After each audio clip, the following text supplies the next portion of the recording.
पानीपत में हनुमान जन्मोत्सव पर इस साल भी 2 भव्य रथ यात्राएं निकाली गई। हनुमान जन्मोत्सव पर वीर बजरंगी रथ पर सवार होकर नगर भ्रमण पर निकले। इस आयोजन में शामिल होने और रथ को अपने हाथों से खींचने वाले खुद को धन्य महसूस कर रहे थे। इस खास मौके पर संत समाज भी शामिल हुआ।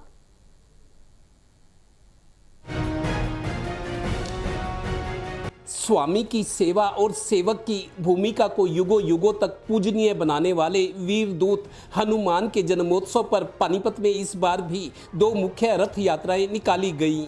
रथ पर सवार वीर बजरंगी ने पानीपत नगर का भ्रमण किया और श्रद्धालुओं को बाजारों और चौक चौराहों पर खुद पहुंचकर दर्शन दिए। हनुमान जैसा सेवक शायद ही धरती पर दोबारा जन्म ले। ऐतिहासिक और सिद्ध देवी मंदिर से निकली रथ यात्रा के बाद जाहिर है सड़कों पर जाम तो लगना ही था। भारी पुलिस बल के इंतजाम के बावजूद परेशानी पर श्रद्धा भारी पड़ी। जय बजरंगी जय हनुमान के जयकारों के साथ माहौल धर्ममय बना रहा। रास्ते में जगह जगह मीठे पानी, चावल, कड़ी और पकोड़ों के स्टॉल पर भीड़ लगी रही।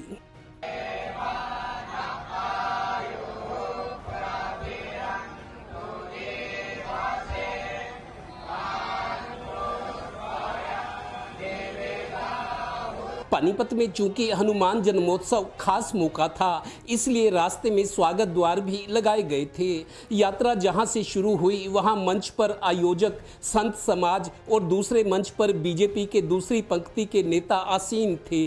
आयोजन करने वाली दोनों समितियों के शीर्ष पदाधिकारी संत समाज और हनुमान जी की प्रशंसा के अलावा एक दूसरे की तारीफ करने से नहीं चूके।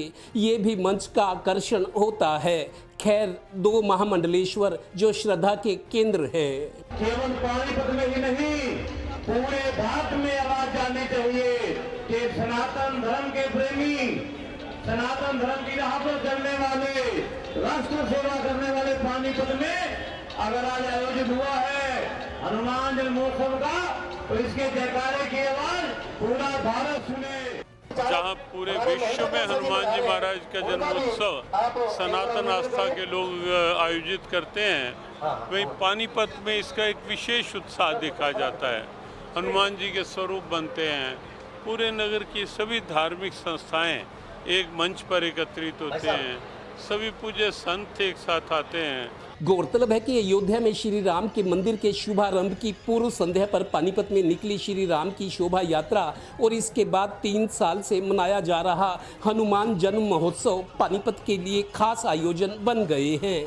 चलो इसी बहाने सही हमारा सनातन संस्कार और संस्कृति व्यापक आकार ले रहे हैं। हनुमान प्रकटेश्वर, हनुमान गढ़ी और मेहंदीपुर बालाजी, हनुमान जी के इन तीनों स्वरूपों की पानीपत में हनुमान जन्मोत्सव पर शोभा यात्राएं निकाली गई, जिसमें हजारों लोग शामिल हुए। हनुमान जी का एक प्रसंग है, भगवान राम जब अयोध्या में वापस राज तिलक के लिए आए तो पारितोषिक समारोह चल रहा था, सभी को पुरस्कृत किया जा रहा था। भगवान राम को अचानक याद आया मेरे प्रिय हनुमान कहाँ हैं। हनुमान को देखा तो सबसे आखिरी पंक्ति में हनुमान बैठे थे, उनको आगे बुलाया गया और भगवान राम ने हनुमान को अपना परम सेवक मानते हुए अपने गले की मोतियों की माला हनुमान के गले में डाल दी। हनुमान उस माला को बाहर निकालकर एक एक मोती को दांतों से काटने लगे। सीता मैया ने कहा, हनुमान ये क्या कर रहे हो? हनुमान का जवाब था, इस मोती के अंदर अगर मेरे भगवान श्री राम नहीं है तो ये मोती मेरे किस काम के? ऐसे परम सेवक हनुमान थे जो शायद धरती पर दोबारा जन्म ना ले। सहयोगी श्रीनिवास और डिम्पी मल्होत्रा के साथ Devendra Kathuria, total news, Panipat bureau.